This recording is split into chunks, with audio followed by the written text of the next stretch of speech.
एक ताबूत जो पूरी तरह से बंद था और उसके अंदर मौजूद लाश पर एक भी खरोंच का निशान नहीं था, मुंबई की मीठी नदी के बीचों बीच तैरता हुआ मिला।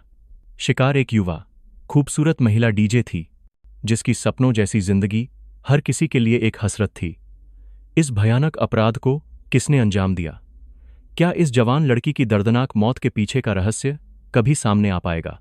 यह सिर्फ एक हत्या का मामला नहीं, बल्कि इंसानी फितरत के उन काले, नंगे सच को बेपर्दा करने वाली कहानी है जो अक्सर छिपे रह जाते हैं। अंधेरे के गुनाह यूट्यूब चैनल पर आपका एक बार फिर स्वागत है, जहां सबसे दर्दनाक अपराधों की कहानियां पहली बार सुनाई जाती हैं, जहां की गई गलतियों को शायद अगले जन्म में ही सुधारा जा सकता है। मुंबई, साल 2023 के अंत की एक सुबह। हर दिन की तरह रमेश, 50 साल के एक अधेड़ उम्र के आदमी, जिनकी त्वचा धूप में तपकर सांवली हो गई थी, बांद्रा के पास मीठी नदी के अपने जाने पहचाने किनारे पर मौजूद थे। उन्होंने अपना मछली पकड़ने का सामान तैयार किया और शहर के जागने से पहले उस ताज़ी, सुकून भरी हवा का आनंद लेने लगे। अचानक एक बड़ा मालवाहक जहाज गुजरा, जिससे तेज लहरें उठीं और किनारे से टकराने लगीं। उन्हीं लहरों ने एक अजीब, बड़ी सी चीज को किनारे की ओर धकेल दिया, जो जलकुंभी के घने झुंड में जाकर फंस गई। जिज्ञासावश रमेश पास गए और उनका दिल जोर से धड़क उठा। वह लकड़ी का एक बिल्कुल नया ताबूत था, जो कसकर बंद किया गया था। उन्हें कुछ अनहोनी का एहसास हुआ और उन्होंने कांपते हाथों से अपना पुराना मोबाइल फोन निकालकर स्थानीय पुलिस स्टेशन को फोन किया। यह खबर जंगल की आग की तरह फैल गई। 1 घंटे से भी कम समय में नदी का वह शांत किनारा लोगों की भीड़ से भर गया। पुलिस की टीम तेजी से मौके पर पहुंची और पूरे इलाके को घेर लिया। हर कोई सांस रोके उस रहस्यमयी ताबूत को बाहर निकालने की कार्रवाई देख रहा था। कानाफूसी का शोर बढ़ता जा रहा था। हे भगवान, यह क्या हो रहा है? जरूर कोई हत्या करके लाश ठिकाने लगाने की कोशिश कर रहा है। सबकी निगाहें ताबूत के ढक्कन पर टिकी थीं, जिसे बड़ी सावधानी से खोला जा रहा था। जैसे ही ढक्कन खुला, एक खौफनाक सन्नाटा छा गया। सबसे हिम्मती लोग भी एक कदम पीछे हट गए। अंदर, जैसा कि लोग सोच रहे थे, किसी सड़ती हुई लाश की जगह एक दिलकश खूबसूरती वाली जवान लड़की थी। वह ऐसे लेटी थी मानो गहरी नींद में हो। उसके प्लैटिनम ब्लॉन्ड बाल लंबे और चमकदार थे। उसने गहरे लाल रंग की एक छोटी और आकर्षक बेबी डॉल ड्रेस पहनी हुई थी, जो उसकी गोरी त्वचा पर खिल रही थी। उसके शरीर पर एक भी खरोंच या संघर्ष का निशान नहीं था। कपड़े बिल्कुल सही सलामत थे। बस एक ही चोट का निशान था, सिर के पिछले हिस्से में एक गहरा नीला घाव, जो जानलेवा था। मौके पर हुई शुरुआती जांच से पता चला कि लड़की की मौत लगभग 7 घंटे पहले हुई थी। यह एक बहुत तेज, साफ सुथरी और रहस्यमयी मौत थी। उस तनाव भरे माहौल में शिकार की खूबसूरती हत्यारे के अपराध को और भी भयानक बना रही थी। लड़की के शव को तुरंत फॉरेंसिक जांच केंद्र भेज दिया गया। उसकी पहचान का काम तेजी से शुरू हुआ। पेशेवर तरीकों का इस्तेमाल करते हुए शिकार के फिंगरप्रिंट लिए गए और राष्ट्रीय नागरिक डेटाबेस से मिलाए गए। सिस्टम ने जल्द ही एक ही नतीजा दिखाया। प्रिया शर्मा, 24 साल, स्थायी पता पालघर जिला। इसके तुरंत बाद एक फेटफुल कॉल किया गया। दूसरी तरफ प्रिया के माता पिता, जो सीधे सादे किसान थे, पुलिस से यह खबर सुनकर सुन्न पड़ गए। वे दिल में एक अनजाने डर के साथ जल्द से जल्द मुंबई के लिए निकले और लगातार प्रार्थना करते रहे कि शायद कोई गलती हुई हो। लेकिन मुर्दाघर के ठंडे शीशे के सामने उन्हें अपनी जिंदगी की सबसे भयानक सच्चाई का सामना करना पड़ा। मां वहीं गिर पड़ी और उनकी दिल दहला देने वाली चीखें पूरे गलियारे में गूंजने लगीं। पिता, जो खुद को संभालने की कोशिश कर रहे थे, उनके कंधे भी बेतहाशा कांप रहे थे। यह उनकी ही बेटी थी। इसी बीच पोस्टमार्टम रिपोर्ट भी आ गई, जिसने आधिकारिक तौर पर पुष्टि कर दी कि यह एक हत्या का मामला है। रिपोर्ट में साफ लिखा था कि शिकार की मौत सिर के पिछले हिस्से में किसी भारी और बारमारम चीज से किए गए जबरदस्त वार के कारण हुई, जिससे गंभीर दिमागी चोट आई। इसके अलावा उसके शरीर पर किसी भी तरह के संघर्ष या बचाव के कोई निशान नहीं मिले। इससे पता चलता था कि हत्यारे ने बेहद अप्रत्याशित और क्रूर तरीके से हमला किया था। मामले को सुलझाने के लिए तुरंत एक शहर स्तरीय विशेष जांच दल सिट का गठन किया गया। जांच अधिकारियों से बात करते हुए प्रिया के माता पिता बहुत कम जानकारी दे पाए। उनकी नज़रों में प्रिया एक आज्ञाकारी बेटी थी, जो शहर में फार्मेसी की पढ़ाई कर रही थी ताकि उसका भविष्य उज्ज्वल हो। उन्होंने बताया कि प्रिया बहुत शौकीन थी। पढ़ाई के साथ साथ वह अक्सर अपने बीमार माता पिता के इलाज के लिए घर पैसे भेजती थी। जब उसके सामाजिक संबंधों के बारे में पूछा गया, तो वे केवल इतना जानते थे कि मुंबई में उसका एक बॉयफ्रेंड है। वह प्रिया के लिए बहुत अच्छा लगता था, लेकिन वे उससे कभी नहीं मिले थे, यहाँ तक कि उसका नाम भी नहीं जानते थे। उनके पास जो कुछ भी था वह एक आज्ञाकारी छात्रा और एक रहस्यमयी बॉयफ्रेंड की धुंधली तस्वीर थी। यह मामला घने कोहरे में डूबा हुआ लग रहा था। मुर्दाघर से पीड़ित परिवार की दी गई अधूरी जानकारी के साथ जांचकर्ता तुरंत अंधेरी की एक गहरी गली में स्थित उस किराए के घर पहुंचे जहां प्रिया शर्मा ने अस्थायी निवास के लिए पंजीकरण कराया था। उसके माता पिता की कल्पना के विपरीत यहां जो कुछ भी टीम को मिला उसने प्रिया की एक पूरी तरह से अलग तस्वीर पेश की। शिकार की एक दूसरी जिंदगी जो जटिलताओं और रहस्यों से भरी थी। यह महत्वपूर्ण जानकारी मकान मालकिन ने दी, जो एक अधेड़ उम्र की महिला थी और काफी होशियार और चौकस लग रही थी।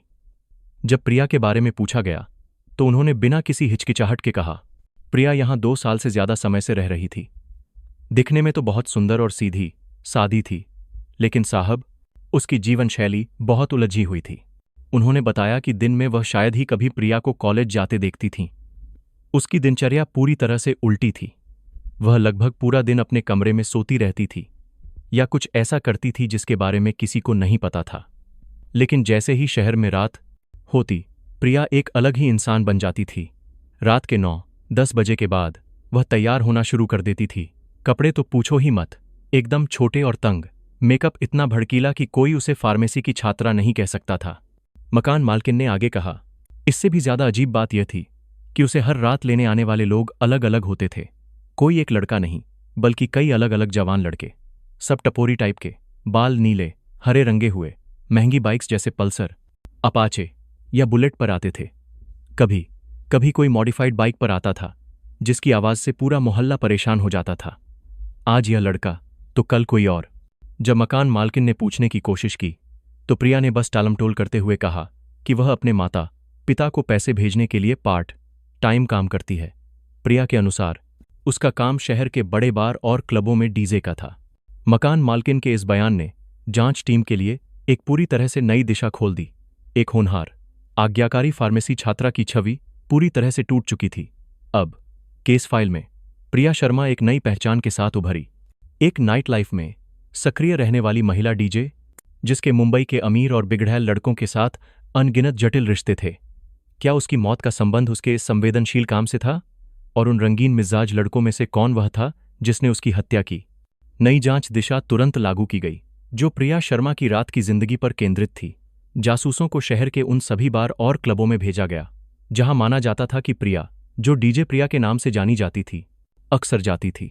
लेकिन यह काम जल्द ही एक बंद गली में पहुंच गया। इन जगहों की दुनिया स्वाभाविक रूप से जटिल होती है। रिश्ते पल भर के और सतही होते हैं। प्रिया को एक सुंदर लेकिन घमंडी लड़की के रूप में जाना जाता था, जो शायद ही कभी किसी से अपनी निजी बातें करती थी। प्रिया के संपर्क में आए सैकड़ों लोगों से पूछताछ करना भूसे के ढेर में सुई खोजने जैसा था, और मुंबई में ऐसी हजारों जगहें थीं। जांच टीम एक ऐसे में कंग में खो गई थी जिसका कोई निकास नहीं था। और फिर जब जांच सबसे मुश्किल दौर से गुजर रही थी, अंधेरी पुलिस स्टेशन से एक अप्रत्याशित खबर आई। एक आदमी खुद पुलिस स्टेशन आया था और एक बेहद गंभीर मामले में आत्मसमर्पण करने के लिए जांच अधिकारी से मिलने का अनुरोध कर रहा था। जब पूछा गया कि कौन सा मामला, तो उस आदमी ने बस अपना सिर झुका लिया और धीमी आवाज में कहा, जी, वह नदी में तैरते ताबूत वाली लड़की का मामला। पूरी जांच टीम को तुरंत वापस बुलाया गया। जिस संदिग्ध की वे इतनी मेहनत से तलाश कर रहे थे, वह कोई अमीरजादा नहीं, बल्कि एक साधारण थका हुआ दिखने वाला आदमी था जो खुद पुलिस स्टेशन चलकर आया था। वह था रोहन कदम, 34 साल, अंधेरी का निवासी, जिसकी एक छोटी सी लकड़ी की वर्कशॉप थी। पूछताछ कक्ष में अनुभवी जांचकर्ताओं के सामने रोहन बिल्कुल भी नहीं हिचकिचाया।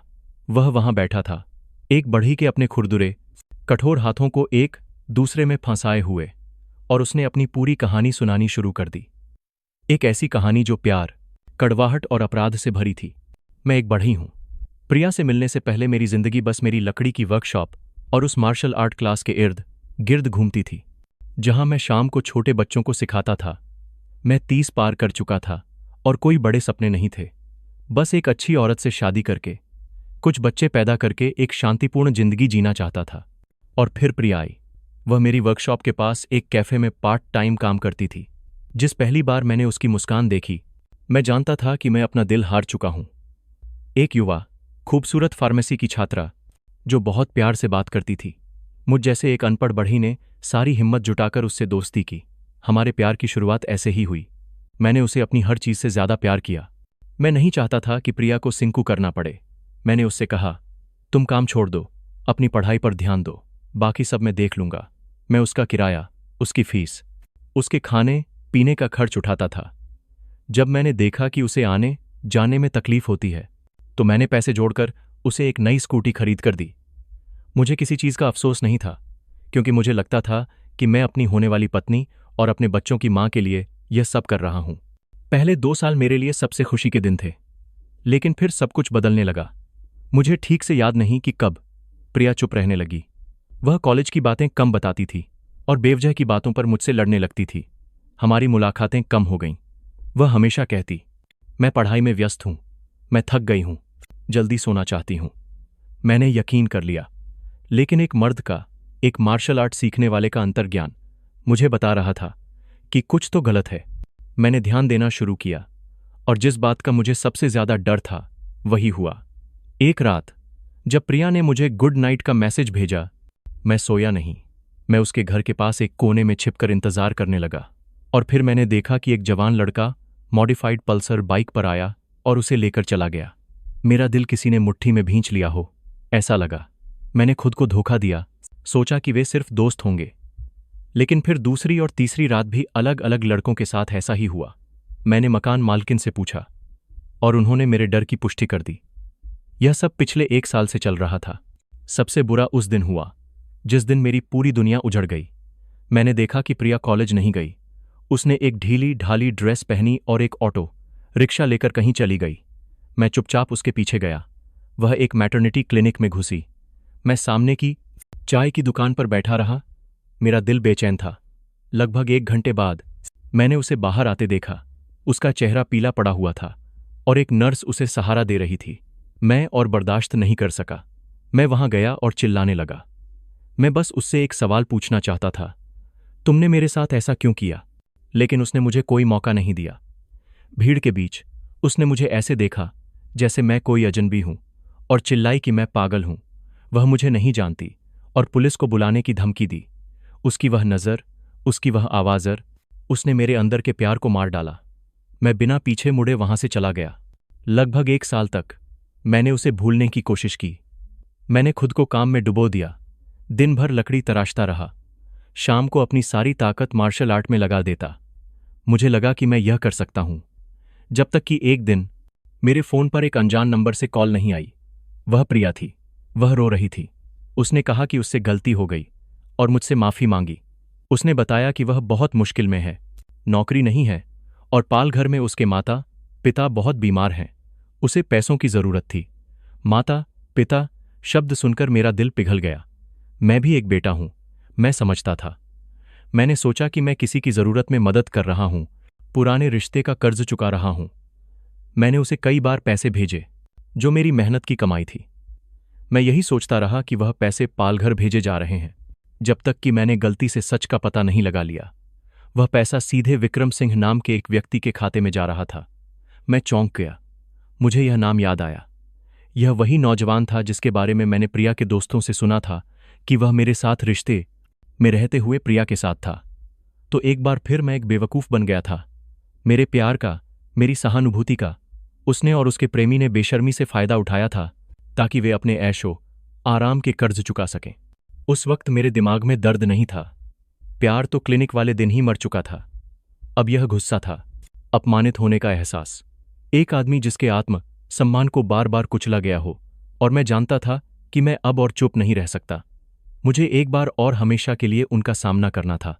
पूछताछ कक्ष में अचानक सन्नाटा छा गया। जांचकर्ता भी चुप थे। एक पुलिसवाले ने पानी की बोतल खोलकर रोहन को दी। उसने एक ही सांस में पानी पिया और फिर धीमी आवाज में बताना जारी रखा। यह जानने के बाद कि मुझे फिर से धोखा दिया गया है, मुझे दर्द महसूस नहीं हुआ। रोहन ने शुरू किया। बस एक जबरदस्त गुस्सा था, प्यार, दया, सब कुछ मर चुका था। बस एक मर्द का आत्म सम्मान बचा था, जिसे रौंदा गया था। उस रात लगभग 8 बजे मैं सीधे उस किराए के कमरे में गया जहां प्रिया और वह लड़का रह रहे थे। मैंने ज्यादा नहीं सोचा, बस यह तय करना था कि मामला साफ हो जाए। मैंने दरवाज़ा तोड़ा और अंदर घुस गया। विक्रम मुझे देखकर डर गया, लेकिन फिर भी अकड़ दिखाने लगा। मैंने ज्यादा कुछ नहीं कहा, बस उस पर टूट पड़ा और उसे एक सबकर सिखाया। मैं बस उसे चेतावनी देना चाहता था कि वह मुझसे दूर रहे। फिर मैं प्रिया की तरफ मुड़ा। मैंने उसे सबसे गंदी गालियां दी जो मैं सोच सकता था। मैंने कहा कि इस पल से मेरे और उसके बीच कोई रिश्ता नहीं है। यह कहकर मैं वापस आ गया। रोहन एक पल के लिए रुका, एक गहरी सांस ली। मुझे लगा कि सब खत्म हो गया। मैं अपनी वर्कशॉप में आया, दरवाज़ा बंद कर लिया और बस अकेला रहना चाहता था। लेकिन मैं गलत था। लगभग 2 घंटे बाद दरवाजे पर जोर जोर से दस्तक हुई। मैंने दरवाज़ा खोला और इससे पहले कि मैं देख पाता कि कौन है, किसी ने मेरे चेहरे पर सीधे मिर्च स्प्रे छिड़क दिया। मेरी आंखों के सामने अंधेरा छा गया। मैं जलन के मारे उन्हें खोल नहीं पा रहा था। मुझे बस गालियों की आवाज़ सुनाई दी। विक्रम की आवाज़। उसने एक चाकू निकाला और मुझ पर कई वार किए। मैंने किसी तरह अपनी आंखें खोलने की कोशिश की और देखा कि प्रिया उसके पीछे खड़ी है। उसके हाथ में कुछ हरे रंग की बोतल थी। वे दोनों सच में मुझे मारना चाहते थे। उस पल में सब कुछ बस एक सहज प्रतिक्रिया थी। सालों तक मार्शल आर्ट सीखने की मेरी ट्रेनिंग ने मुझे बचा लिया। बिना कुछ देखे भी मैंने विक्रम के चाकू वाले हाथ पर वार किया और वर्कशॉप के अंदर की ओर पीछे हट गया। मेरे हाथ में लकड़ी का एक टुकड़ा आ गया। वर्कशॉप की तंग जगह में मैं बस अपनी रक्षा के लिए उस लकड़ी को बेतहाशा घुमाता रहा। विक्रम को चोट लगी और वह लड़खड़ा गया। ठीक उसी समय प्रिया आगे बढ़ी और मुझे कसकर पकड़ लिया। एक रक्षात्मक प्रतिक्रिया में उससे बचने के लिए मैंने अपनी पूरी ताकत से अपनी कोहनी उसके चेहरे पर मारी, घूमा और लकड़ी के टुकड़े को जोर से घुमाया। रोहन की आवाज़ टूट गई। उसने अपना सिर नीचे झुका लिया। उसके कंधे कांप रहे थे। एक सूखी थप की आवाज़ आई। वह आवाज़ शायद मैं अपनी पूरी जिंदगी नहीं भूल पाऊंगा। प्रिया की पकड़ ढीली पड़ गई और वह फर्श पर गिर पड़ी। विक्रम यह देखकर घबरा गया। उसे भी मैंने एक और वार किया और वह वहीं बेहोश हो गया। वर्कशॉप में अचानक सन्नाटा छा गया। मैं घुटनों के बल बैठ गया, प्रिया को हिलाया, उसका नाम पुकारा, लेकिन बहुत देर हो चुकी थी। दहशत ने मुझे पूरी तरह से जकड़ लिया था। मैंने एक इंसान को मार दिया था। मैंने प्रिया को मार दिया था। मैंने हताशा में वर्कशॉप में चारों ओर देखा और फिर मेरी नज़र उस ताबूत पर पड़ी जो मैंने अभी एक दुकान के लिए बनाया था। मेरे दिमाग में एक पागलपन भरा विचार आया जो मैंने हाल ही में एक अमेरिकी फिल्म में देखा था। मुझे नहीं पता कि मुझमें इतनी ताकत कहाँ से आई कि मैंने उस ताबूत को अपने छोटे टेम्पो पर लाद लिया। मैंने प्रिया के शरीर को उठाया और उसे अंदर रख दिया। मैंने ध्यान से उसके बाल संवारे, उसके कपड़े ठीक किए। मेरे आंसू बहते रहे। मैंने ढक्कन बंद किया और उस टेम्पो में अकेले ही ताबूत को नदी के किनारे एक सुनसान जगह पर ले गया। आधी रात को मैंने टेम्पो का डाला उठाया और ताबूत पानी में फिसल गया। जब मैं वापस लौटा, विक्रम जा चुका था। वह होश में आ गया था और भाग गया था। यह सुनकर जांचकर्ता भी बस एक गहरी सांस ले सके। पुलिस वाले ने सिगरेट का एक पैकेट निकाला और रोहन को पेश किया। उसने बस सिर हिला दिया, शुक्रिया, मैं सिगरेट नहीं पीता। इसके बाद रोहन ने जो बताया, उसने एक शांतिपूर्ण तस्वीर पेश की। रोहन अपने गृहनगर नागपुर लौटा, जहां उसके माता पिता की एक बड़ी लकड़ी की वर्कशॉप थी। उसने अपने भाइयों से बात की, परिवार के साथ खाना खाया और फिर लोनावाला गया, जहां उसकी बहन अपने पति के साथ रहती थी और फूलों की दुकान चलाती थी। रोहन मुंबई वापस आया और एक प्राइमरी स्कूल गया, जहां उसने अपने नन्हे छात्रों को सूचित किया कि वह अब मार्शल आर्ट नहीं सिखाएगा। उसने कुछ व्यक्तिगत काम किए, वर्कशॉप को साफ सुथरा किया और उन पड़ोसियों से बात की जिनके साथ उसने 10 साल से ज्यादा समय बिताया था। उसने यह सब साधारण काम करने के बाद एक शाम, जब मुंबई में हल्की बारिश हो रही थी, एक युवा राइड शेयरिंग ड्राइवर की पुरानी बाइक पर बैठकर अंधेरी पुलिस स्टेशन गया। भुगतान करते समय ड्राइवर ने पूछा, इतनी रात को पुलिस स्टेशन क्यों जा रहे हो भाई? रोहन ने एक फीकी मुस्कान दी, अपना बटुआ निकाला और ड्राइवर को लगभग 2000 रुपए दिए और उस युवा लड़के के कंधे पर थपथपाते हुए कहा, भाई, मैं आत्मसमर्पण करने जा रहा हूं, तुम मेहनत से काम करना। फिर रोहन मुड़ा और सीधे अंदर चला गया, खुद को कानून के हवाले कर दिया। कुछ महीने बाद मुंबई सत्र न्यायालय ने रोहन कदम के मामले में सुनवाई की। जब न्यायाधीश ने फैसला पढ़ा तो पूरा कोर्टरूम खामोश था। अदालत ने माना कि रोहन कदम का कृत्य विशेष रूप से गंभीर था, जिसने किसी की जान ले ली थी। हालांकि अदालत ने कुछ कम करने वाली परिस्थितियों पर भी विचार किया। अभियुक्त का पिछला रिकॉर्ड साफ था। इस घटना में पीड़ित की भी गलती थी। जिसने विक्रम सिंह के साथ मिलकर अभियुक्त के घर पर हमला किया था। अभियुक्त का कार्य केवल आत्मरक्षा था, लेकिन यह अनुमेय सीमा से अधिक हो गया, जिससे घातक परिणाम हुए। उसके बाद उसने ताबूत में शव को नदी में फेंककर अपराध को छिपाने की कोशिश की, जिससे जनता में भय और दहशत पैदा हुई। हालांकि अपराध करने के बाद अभियुक्त ने आत्मसमर्पण कर दिया था और पूरी सच्चाई ईमानदारी से बताई थी। विचार विमर्श के बाद अदालत ने रोहन कदम को गैर इरादतन हत्या के अपराध में 10 साल की कैद की सजा सुनाई। विक्रम सिंह, जिसे बाद में पकड़ा गया, उसे भी एक अलग मुकदमे में मारपीट और चोट पहुंचाने के अपराध में 3 साल की जेल की सजा सुनाई गई। यह फैसला एक सख्त सजा थी, लेकिन यह धोखे, गुस्से और हिंसा के परिणामों के बारे में सभी के लिए एक महंगी चेतावनी भी थी। इस मामले की पूरी कार्यवाही देखने के लिए आप सभी का धन्यवाद। प्रिया शर्मा और रोहन कदम की कहानी सिर्फ एक अपराध की खबर नहीं है, बल्कि जीवन का एक महंगा सबक भी है। यह हमें दिखाती है कि भौतिक चमक दमक के पीछे प्रलोभनों से भरे जाल हो सकते हैं। प्यार में झूठ और विश्वासघात इंसान को भावनाओं की सबसे गहरी, अंधेरी सीमाओं तक धकेल सकता है, और गुस्से में नियंत्रण खोने का एक पल पूरी जिंदगी को बर्बाद कर सकता है। उम्मीद है कि यह हम सभी के लिए एक चेतावनी होगी।